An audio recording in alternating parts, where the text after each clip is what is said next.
Aimee Simmons is with us, and just before I bring Aimee in, let's listen to her new release today, Right Away.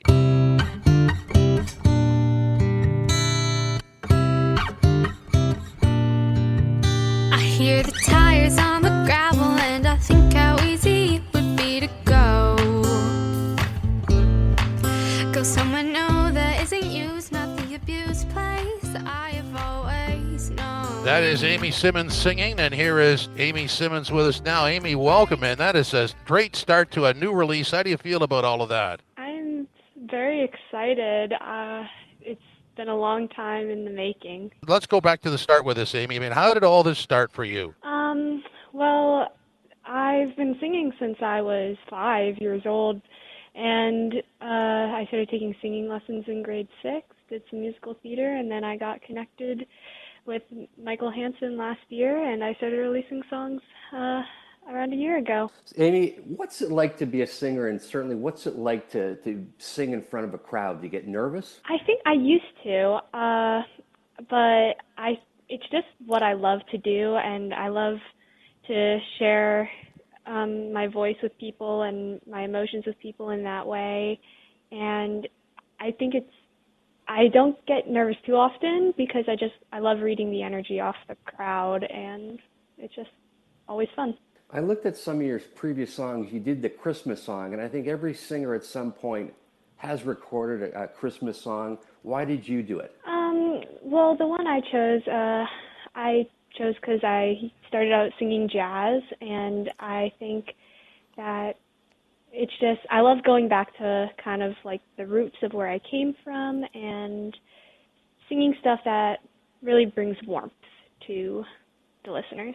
Aimee, right away, what was the inspiration here? What is this about? Right away, I wrote it during sort of the heap of COVID, where I remember sitting outside one day and hearing a car drive by and thinking, oh my gosh, I could just get on my bike and just ride away. And so I wrote this song about not as much running away from something, but running to something and running towards something new and experiencing life.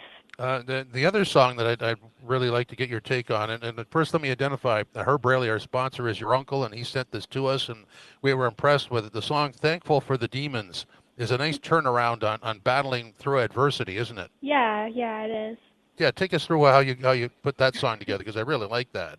Yeah, I wrote it at a time, so in middle school I was sort of dealt with a bit of bullying, and I remember getting to high school and sort of realizing that I had gone through that, and I was often really angry about it.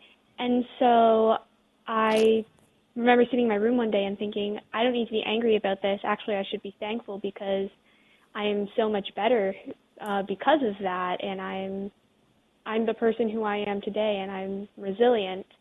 And so Thankful for the Demons was sort of like a letter, I guess, to all the people who maybe made my life a bit more difficult than it needed to be, and sort of just a way of releasing and letting go of the past. I'm always curious, at least I'm always curious about singers, do you write the words first or do you do the notes first? Personally, I write the words first. I started off writing poems when I was younger, and so I think I sort of just went on to songs from there. But I always like sort of getting an idea for the song and then writing the melody off of that to fit with the feel of it. You know, the more you were talking before about bullying reminded me of a Mississauga singer by the name of Alicia Cara, who wrote a song called Here, and she dealt with a lot of this bullying. Are you familiar with Alicia Cara? Because it seems to me there's a similarity between your careers, certainly at a young teenager. Yeah, I am familiar with her. I've heard a couple of her things. So you're dealing again with you're dealing with bullying, whatever. It's a big, big deal. Do you find there's anything that could be done, for people to stop doing it? And are you hoping with your music you can do that? Well, I think that obviously there's only so much I can do with my music, and I think the goal is less so obviously if it does convince someone to not bully someone, that's amazing, but to sort of help people who have been bullied and who are going through things like that, and to remind them that they're not alone and that there are other people who are going through the same things as them, and that there's a light at the end of the tunnel. Aimee, in terms of people that you listened to before you started to write, who are some of the influences, and how has this whole, I guess, evolution changed you? Like my influences. I'd say definitely more older bands like Queen, the Beatles.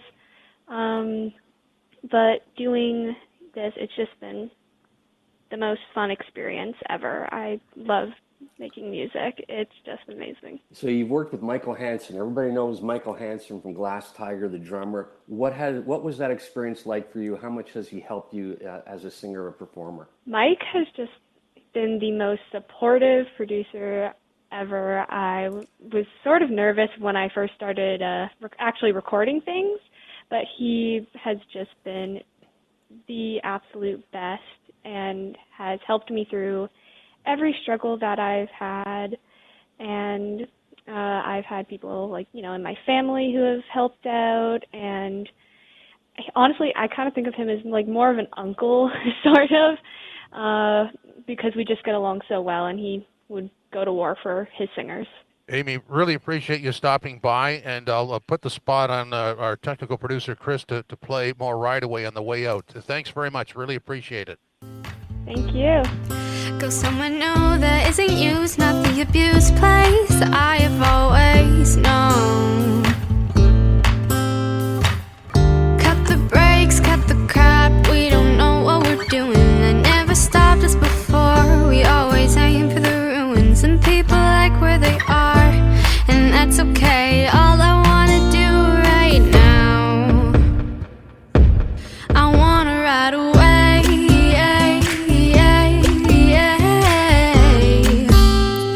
Take me to a far off place.